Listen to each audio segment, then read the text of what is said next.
Hi, if you're new to Weatherford Music Academy, or if you're new to my studio, or maybe you just want to know a little bit more, my name is Beth Harville. I'm known as Miss Beth here. And I have a long story, but a good story of why I decided to become a teacher. So I'm just going to tell you a little bit about myself. Now, first of all, I decided that I wanted to play an instrument when I was in kindergarten, and I wanted to play the piccolo. But they told me, well, you got to wait till you're older, and you will have to actually start with the flute, not the piccolo.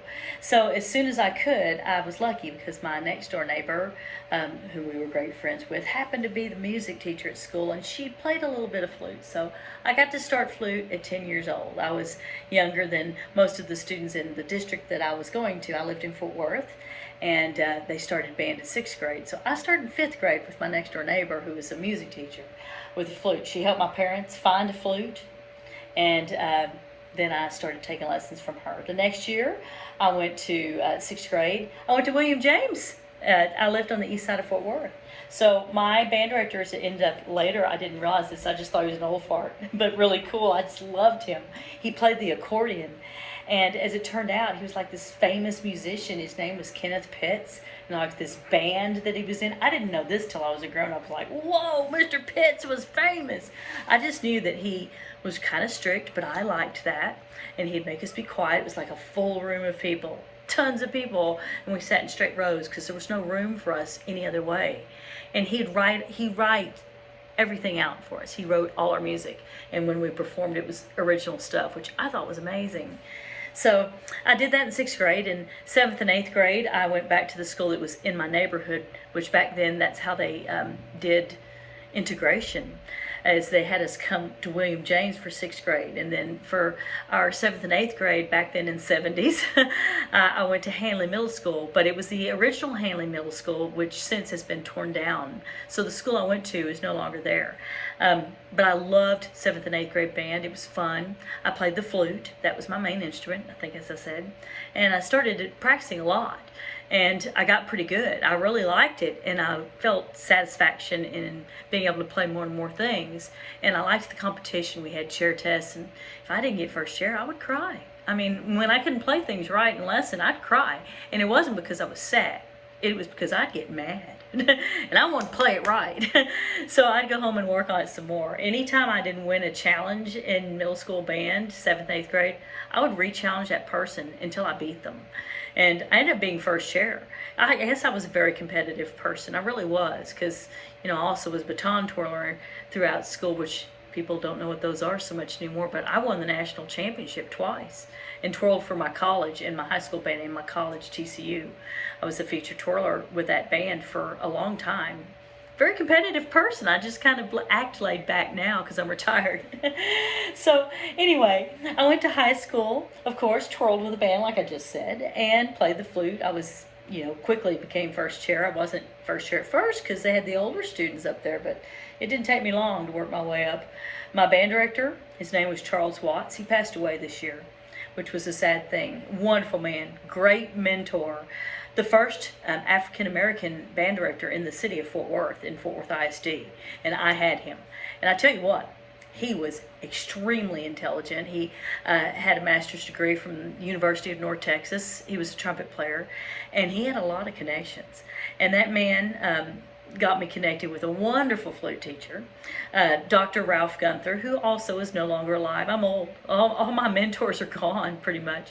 But Dr. Gunther was the key to my success as far as being an excellent flute player. And he just worked with me and was so patient with me. My mother had to drive me clear across town, about an hour one way, to my music lessons each week. And I'd eat in the car. She'd pack me a sandwich, and I'd eat it as we're driving to the lesson. And then she'd wait out in the car while I had the lesson. Sometimes his wife would invite her in because we went to his house. He lived on the opposite side of Fort Worth. And for us, that was an hour, by the time we got there. But I loved my lessons. I learned all sorts of things from him during that time.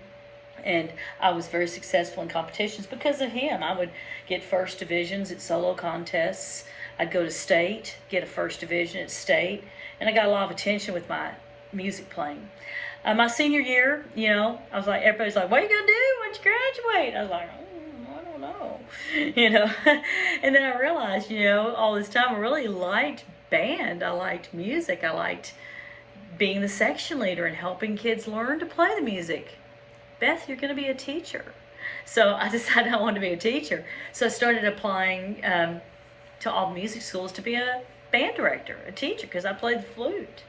And I was accepted pretty much everywhere that I applied. It was kind of fun because, I'd go and then I'd audition for twirler because I was already twirling. And, I got picked at one school, and then they said, well, we'll pick you on one stipulation. It was University of Texas, which is funny because I'm a horn frog. University of Texas told me that I couldn't twirl for them unless I gained at least 20 pounds over the summer so that I'd be the same size physically as the other twirler that they already had. Now, back then I was a rail. To gain 20 pounds was impossible, so I told them, forget it. You shouldn't be judging me on my body image. That's not who I am. I want to be a music teacher, and the twirling's for fun, so forget you. So I ended up going to TCU and twirling for them and had a great time. And I'm from Fort Worth anyway. My dad was a horn frog. My flute teacher, Dr. Gunther, had taught at TCU, so I had the connections there all along, and it was a wonderful opportunity. I loved twirling there. I had a combination of a music scholarship, and I qualified for financial aid while I was there as well. I used both of those to my advantage to go through their entire Bachelor's of Music Education. And at the end, I remember it was one of the last band practices. The band director walked up because my parents came to the last band practice to watch me, with the band, and they were like, she really loves twirling here. She's going to miss it so much. And he said, is she going to go to graduate school? And they said, she'd like to. And he said, will she just go here? Then we won't have to have auditions for twirler anymore. I hate going through all those auditions because those girls aren't always, the kind of kids we want here. And we were like, yes. So they got me a graduate assistantship, my master's degree there, and I ended up twirling through graduate school too. And I had my master's degrees in flute performance. That's my main instrument. Of course, while I was doing my master's, I also took woodwind instrument lessons from Dr. Gary Whitman, who also just retired 2 years ago. Yeah, he's alive though. He's still alive. He plays with the Fort Worth Symphony, but he retired. So I took saxophone and I took clarinet from him and oboe, of course. And then, I took trumpet from Stephen Uyghur, who's retired too. I worked with all these wonderful people from the symphony. Once I finally graduated, I became a band director. And that kind of led me to you. I taught band for 28 years. And at the end of my last year, I realized I want to retire. The pressures from some of the other directors that, personalities change around you, and I've always been the nice director. I was always the nice one that loved the kids, and they were like, you're too nice. You just need to be tougher on them, and blah, blah. And I thought, you know what? I've done my 28 years. I'm going to retire, but I'm going to work with kids and continue to be nice and still get more results than they did. And guess what? I did. So I retired. It was during COVID anyway, and I thought, I'm going to slip on out. Boom. And now I'm teaching here at the Weatherford Music Academy. I've been here over a year. I love it here. I get to work with kids of all different ages, different instruments, which is fine. I worked with kids with all different instruments and all different ages during my band directing career too. I taught elementary kids, middle school kids, high school kids, and here I do the same thing, work with adults from time to time, and I really love it. So that's basically my life in a nutshell. When I'm not teaching music lessons, I'm learning more about music instruments, learning more about string instruments because of the ukulele, guitar, doing a little bit of mandolin when I get a chance. And of course, just brushing up my skills in general, teaching different personalities and trying to get everybody where they want to be, where their musical goals are. I may be talking right now in this video to somebody's parent who has a 4-year-old.